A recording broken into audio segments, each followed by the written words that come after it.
Greetings, everyone. Welcome to Prayer and Testimony. My name is Joe, and I'm here with Sean Hayden. and today we're going to talk about music. So, Mr. Sean, before we get started, can you tell me a little bit about yourself? Sure. Born and raised in Washington, D.C. Okay. My music career, if you will, began as a little fella in our daily worship at home. Now, my mother was the initial influencer. She recognized that me and my brother had musical gifts. And she was the one that really cultivated, one, a love for music, two, a love for singing, and three, our ability to hear music. So what she would have us do in our worship would be to sing a hymn. We would sing various parts. We would sing the same song maybe 3 or 4 times, and she would make us switch vocal parts. Oh, wow. So, being that young, of course, our voices were very, very flexible. Yeah, malleable.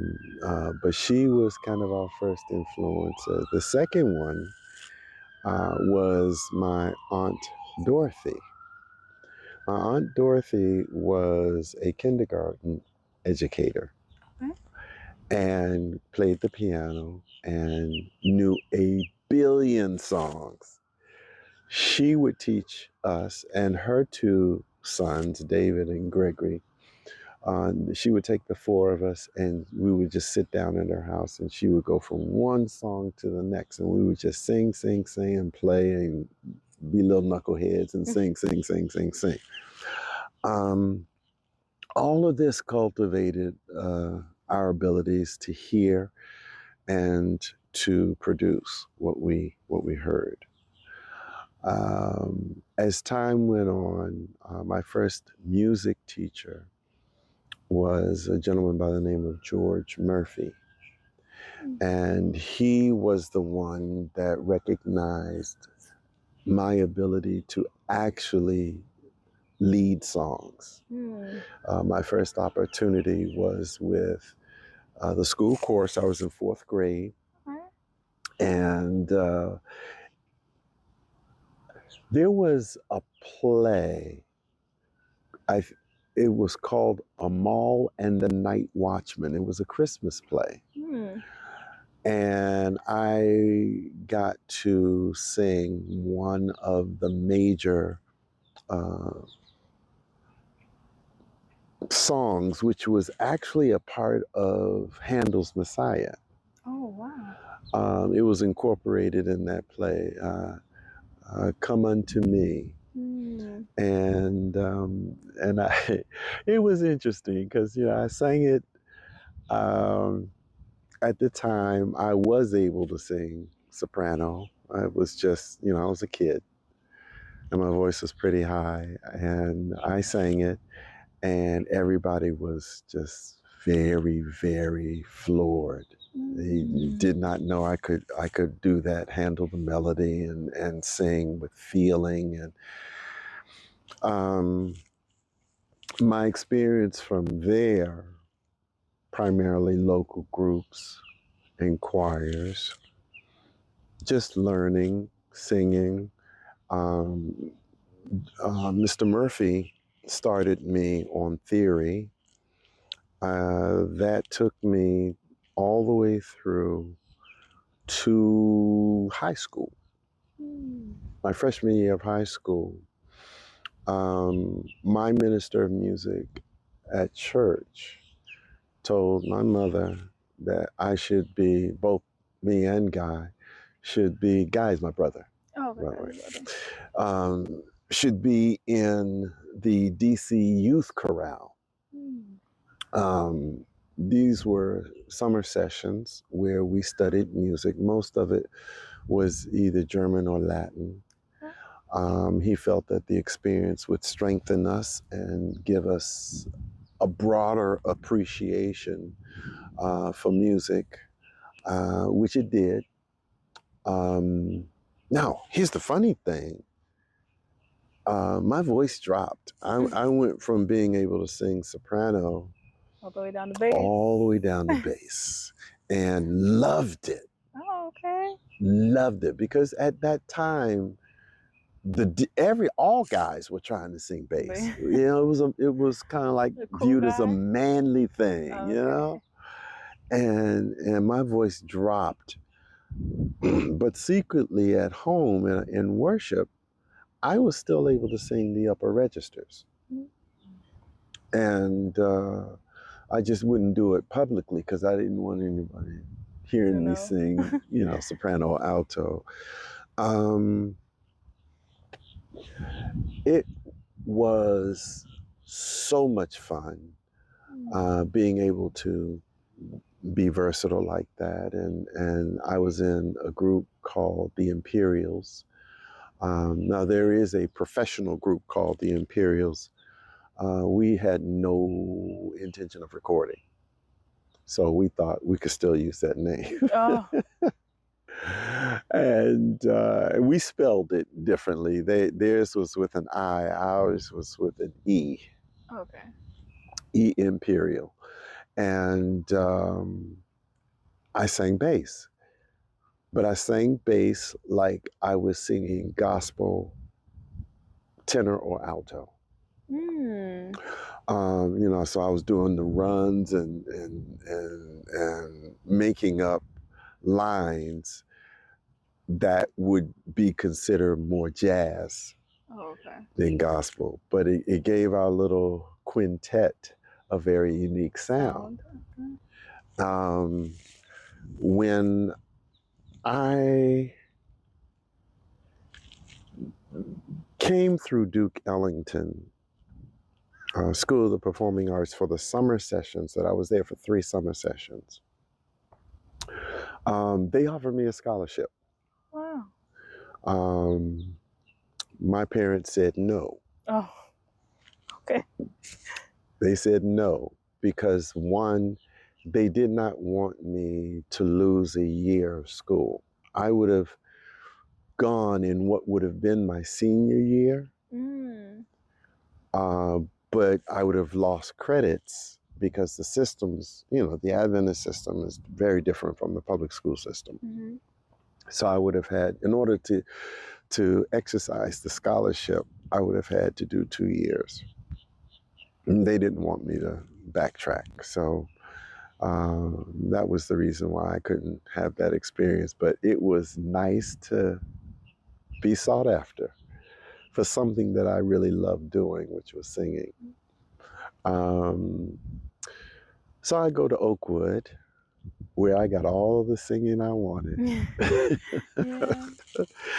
And got exposed to some really good groups. I sang with the Wayback Wind Chorale for a hot minute.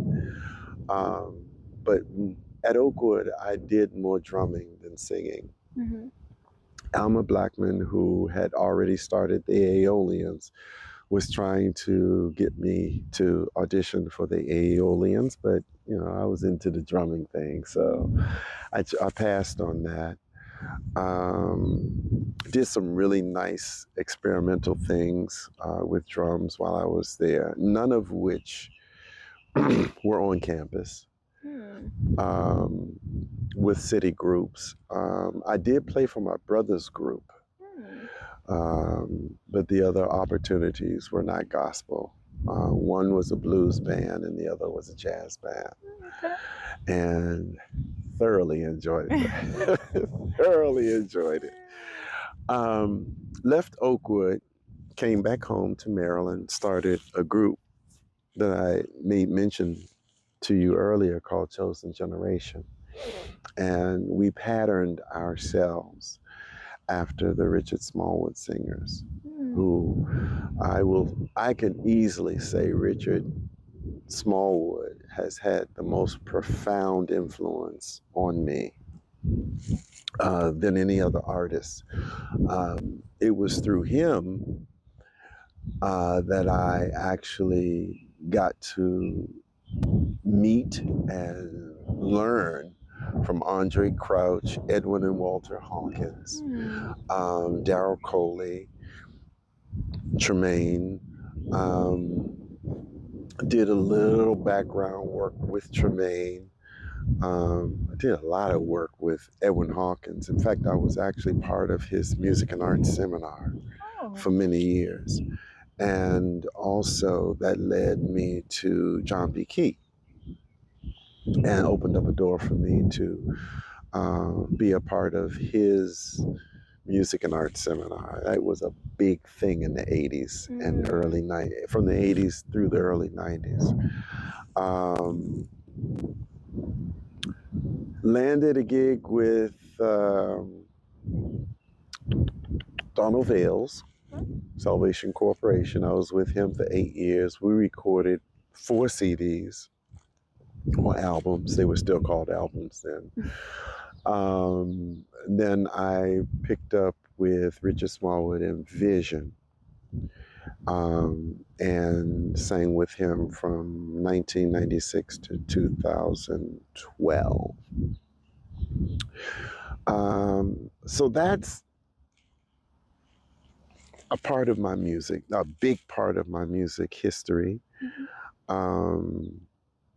The goal that I had in music, I did achieve with my group, Chosen Generation.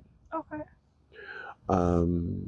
I'm just, if I could say I have a regret, it would be that we never recorded.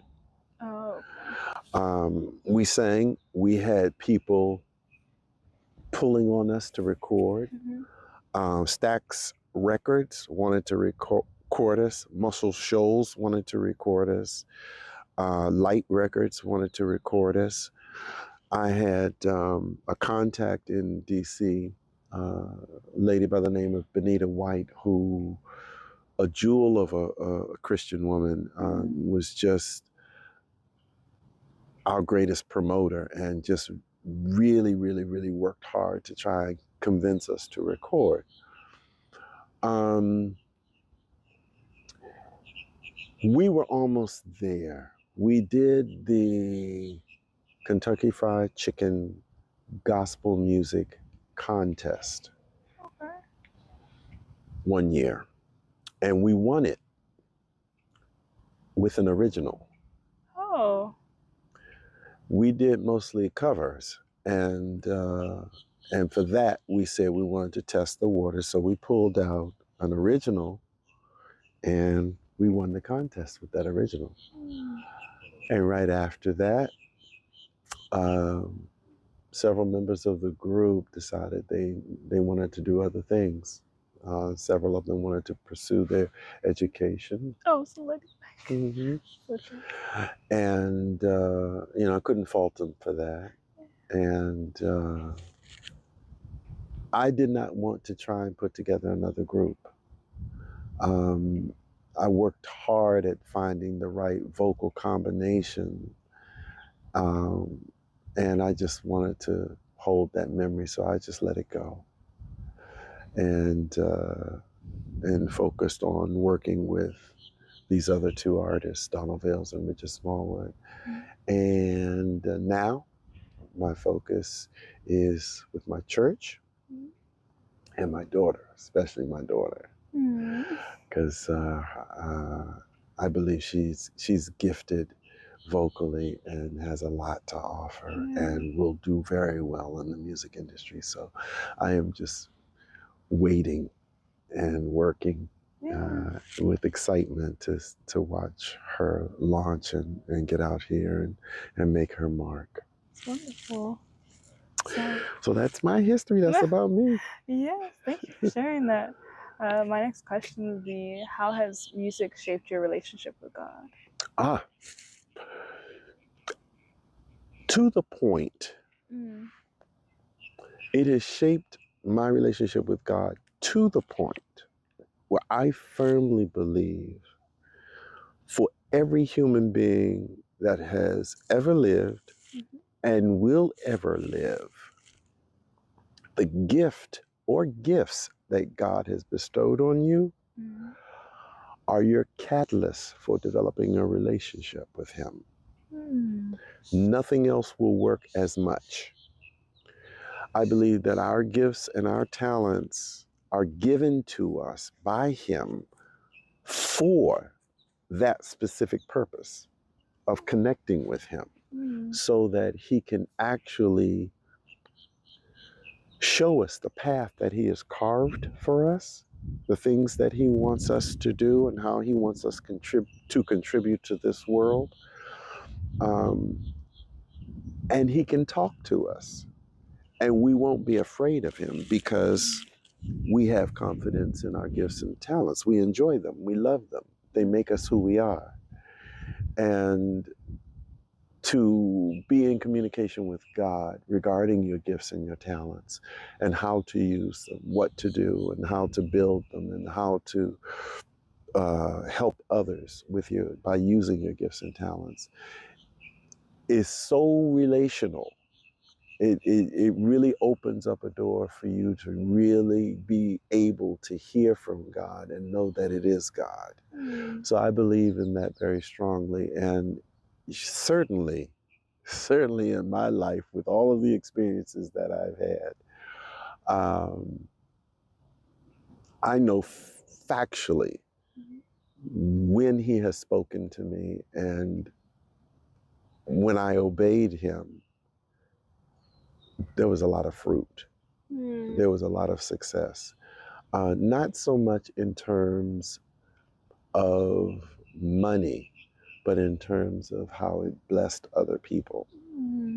And so I depend on it. I exercise my gifts to communicate with God and to hear from Him and to follow His direction. It is the foundation of my relationship with Him. That's interesting. I've never heard that before. Because a lot of times you're talking about having gifts in the church, but to think that our gifts specifically give us a pathway directly to God. So what life lessons do you think music specifically has taught you? One, how to listen. Not just listen to words, but listen to sounds. We're sitting in this beautiful park, and because of my practice, I'm disciplining myself to focus on what we're talking about, because I'm so enamored by all of the amazing sounds I hear. These sounds that we are able to hear, if you focus on them, can provide you an extremely strong library by which you can draw on to actually cultivate your skill imagination. Now, what I mean by your skill imagination, if you are a singer, and I used to do this. I used to take a tape recorder. So yes, I am ancient of days. With the tape recorder. I used to take a tape recorder and a cassette and go outside like this and sit on a park bench and just hit play record, and absorb those sounds. Go home, listen to those sounds. Sometimes you hear patterns. I would sing those patterns. Sometimes you hear a collection of notes. I would sing those notes. I would sing those intervals. All of it strengthened my ability to, one, listen, to two, produce, and to not only produce, but to exercise interpretive color. Like I could hear one sound, I can hear a bird chirping, and I would work at sounding like that bird. Oh, wow.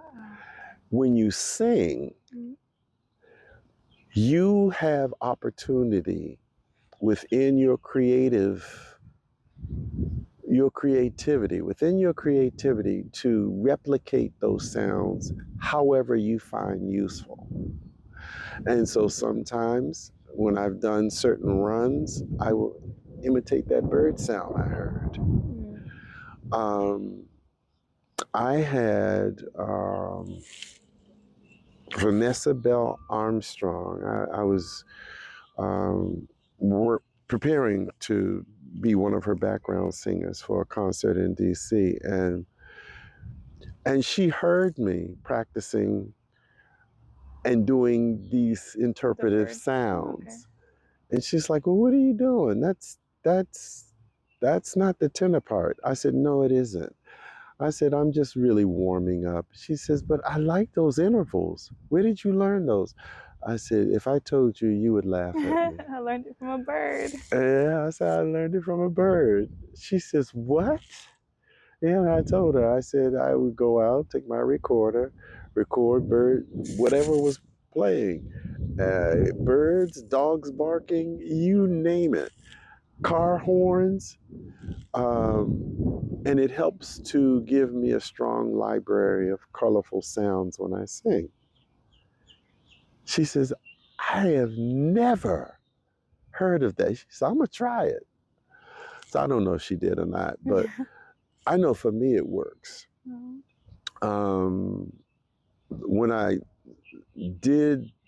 When I got in theater,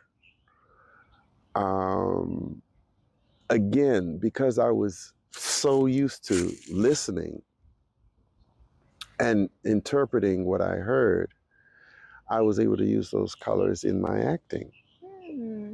Remembering, because it becomes adaptive. And I remember one play I did, I was a father. I was a father. And of course, my character development was my dad.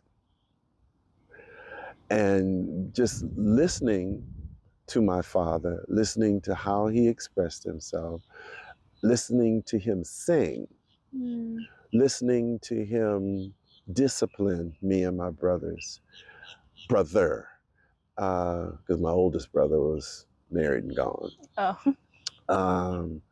But just listening how he communicated with other people at church, communicated with his coworkers. I exercised those sounds with the play. And it gave me instant character. You know, they were so impressed, they being the writers. They strongly encouraged me to get into acting, get into theater. But that wasn't my calling. That's just a skill.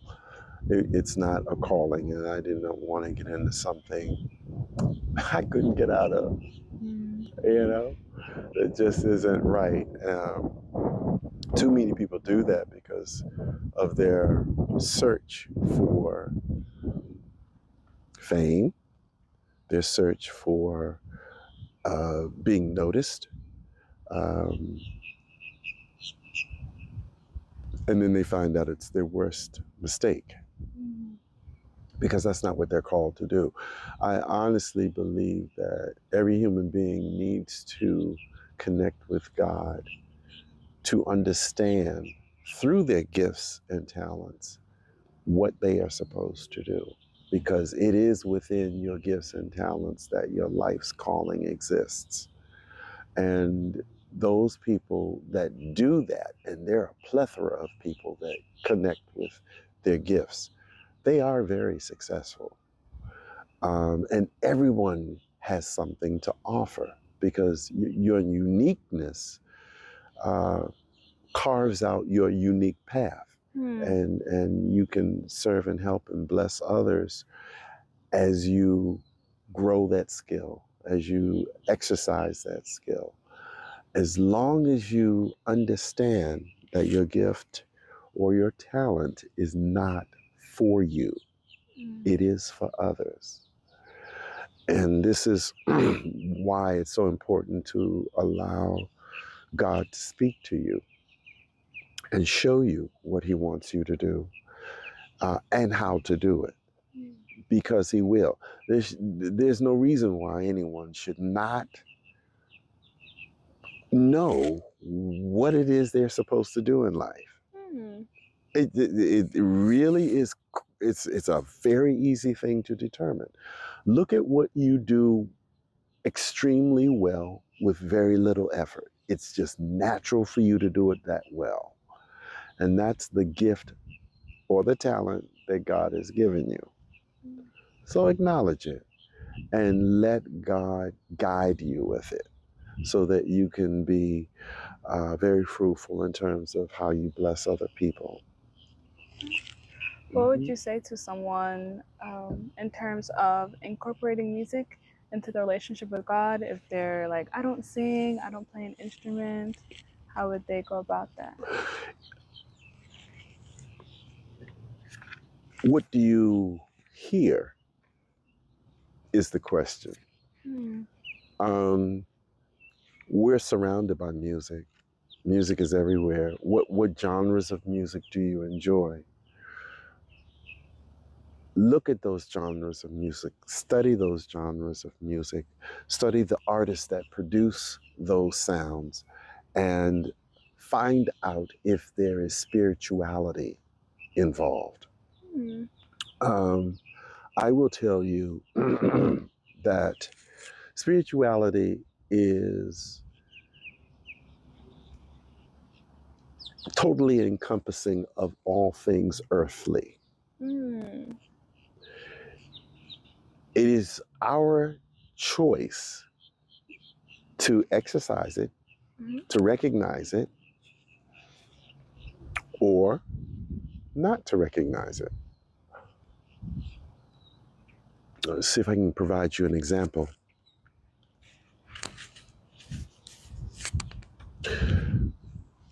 Sound is frequency.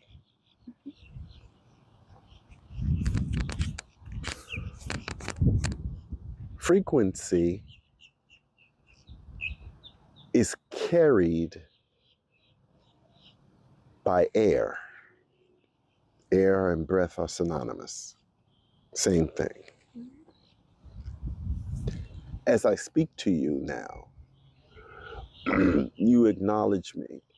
You hear me. You understand my words. If I were to speak a foreign language that you did not know, I would still communicate with your spirit. You may not know my words, but your spirit would know my intention. You would take an educated guess at some of what I'm saying and probably be very correct. Because breath carries frequency. The sounds we hear, they penetrate through our senses to communicate with us, and we interpret. I was surprised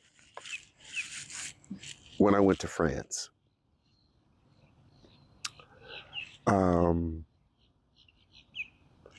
How the French spoke to me to give me direction to the hotel where we were staying.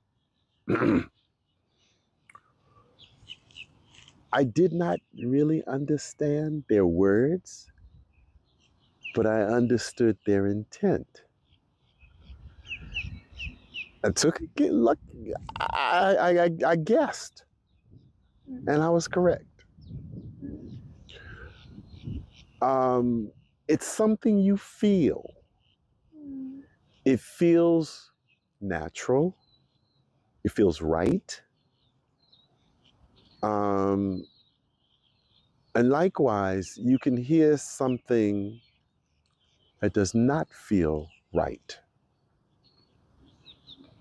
Hate, when spoken. For us, racial slurs, racial statements. We understand the words, but what hurts us is the intent of the words. That's spiritual. Human beings are more spiritual than they give themselves credit for.